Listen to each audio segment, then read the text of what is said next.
Pamiętać. Daj.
Jednak vás tu pozdraviť, jednak poďakovať, že ste prišli až toľky a jednak privítať dnešných našich hostí. Je to večer na tému Môže nám sociálna trojčlennosť priniesť riešenia? Schválne je to formulované ako otázka, pretože my sami nevieme a boli by sme radi, keby sme spoločne hľadali tie odpovede a hľadali tie formy a riešenia samotné. Títo páni a jedna dáma nám predostrú nejaké možnosti, ako by to celé bolo možné, ale všetko je to na našej vlastnej aktivite. Moje meno je Lucia Galová a budem sa snažiť nejakým spôsobom moderovať tento večer s týmto, ako to Stanka nazvala, s týmto súhvezdím. A začneme teda možno asi po mojej pravici s pánom Pálešom. Neviem, akým spôsobom mám predstaviť, možno iba takú, že je pre mňa naozaj veľkou inšpiráciou a takoutou, dá sa to nazvať modlou, pretože by to asi nebolo správne v kontexte toho, čo som povedala doteraz, ale určitým nejakým takým chodiacím pánom, ktorý nám toho môže veľa odozdať. Takže pán Páleš, radi, že prišiel.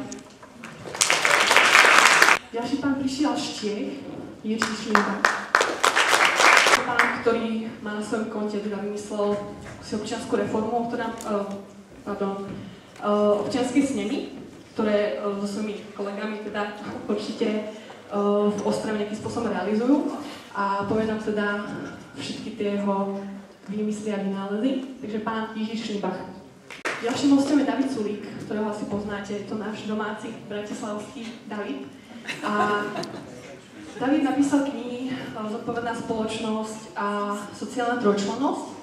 A s Davidom sa stretla pred nedávnou dobou, dá sa povedať, a veľmi ma zaujal tým, aké vedomosti keby prináša a ako komplexne pozerá na tú spoločnosť a že v tom naozaj vidí nejaké možnosti. Takže dúfam, že sa mu to podarí nám dnes večer odovzdať. Ďalším našim hostom je pán Erich Šašinka, ktorý poznáme sa iba krátko síce, ale sme spolu telefonovali a presvedčil ma ako s jeho takým pragmatickým náhľadom na celú problematiku a tým, aký pohľad, aký rozmer vlastne prináša do toho celého a že sa to bude snažiť uzemniť a priniesť nám nejakú svoju vedomosť, samozrejme takisto. Takže pán Erich Šašinka.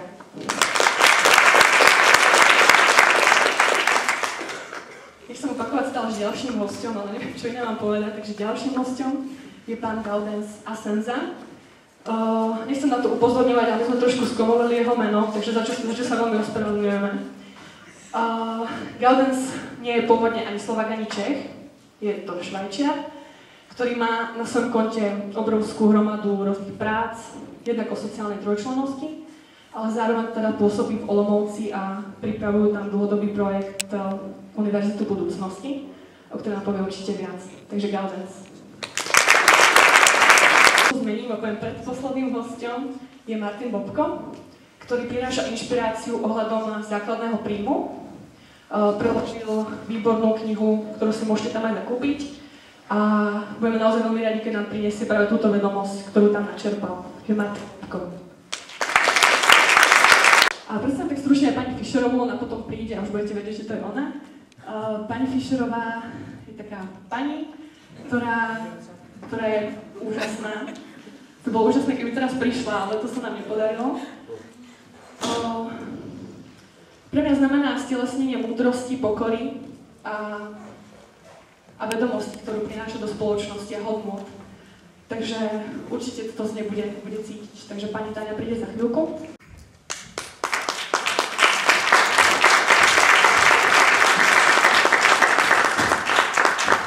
Pani Fischerová.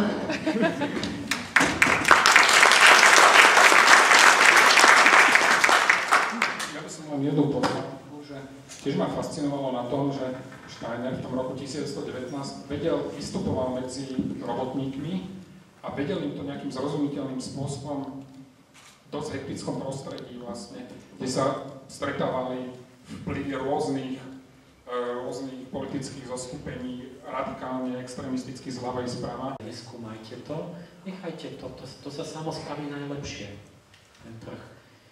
V skutočnosti to je hlúposť, tam za tým sú úplne konkrétne a zištné a egoistické úmysly a plány všetkých tých ľudí, ktorí na tom bohatnú, takže nikdy nie je nič bez plánu a bez myšlenky.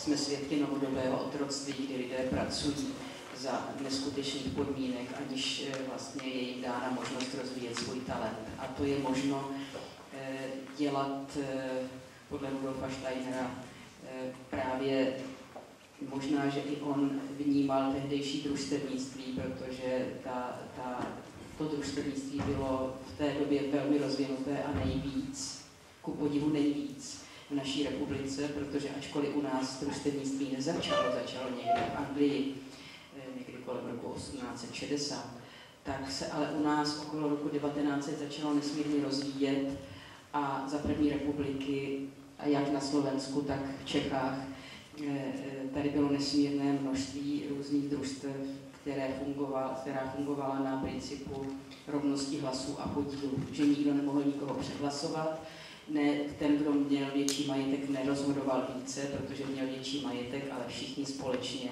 To byla ta demokracie vlastně ze spoda. My Vitariáni si pomôžeme.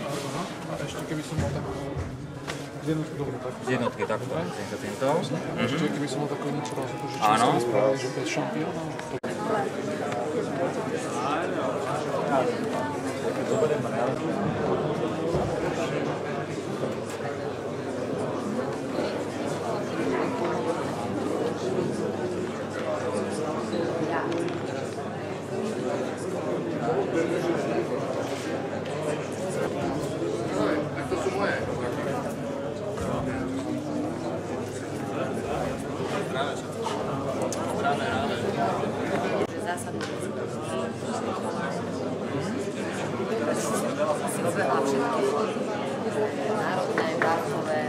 Z jedné země do druhé a prostě mít jako podobný diplom.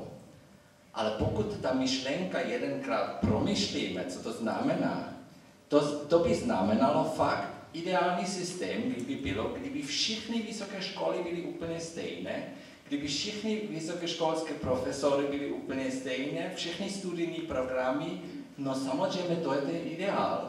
A pak máme ta krásná situace vysokoškolského systému, který je úplně normovaný. A zase jsme v té ekonomii.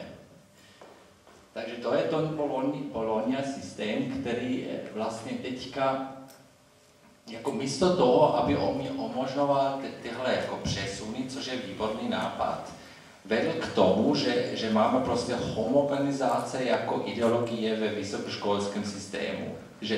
Že víc a víc je ten tlak, aby věci jsou stejné. A víte, jak to je, když všichni tlačíme, aby věci jsou stejné, to znamená, že musíme se dohodnout na ten nejnižší, jak se to řekne v češtině, common denominator, společný jmenovatel. Takže v 10 hodin ještě se naučím češtinu. Jo, rozumíte, že pokud chcete, aby všechno bylo stejné, nemůže něco být vyšší, jo? Tam musíte jet nižší. A tím pádem ten tlak je prostě k tomuto nízkoškolského systému, který máme teďka.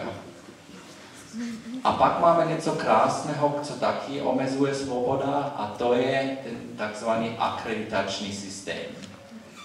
Já jenom doufám pro váš vlastní blahobyt, že s tím nemáte nic společného, protože opravdu je to systém, který velmi omezuje svoboda. Protože když já chci třeba tvořit transdisciplinární obor, to nejde, protože není v seznamu.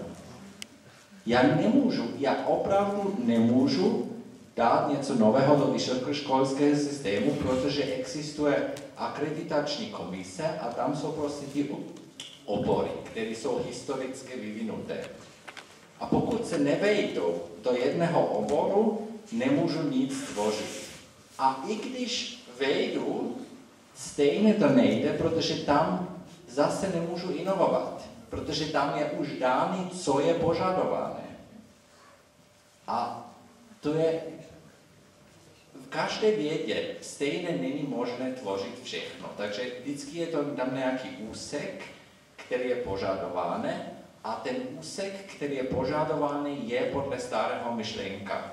Jo? Že to prostě tam sedí lidi, kteří to tvořili celý život, kteří tomu věří a oni považují to, co oni tam požadují od ostatních za tu nejdůležitější. Ale ten celospolečenský vývoj jde dál. Jako ty systémy byly tvořené desetiletí předtím.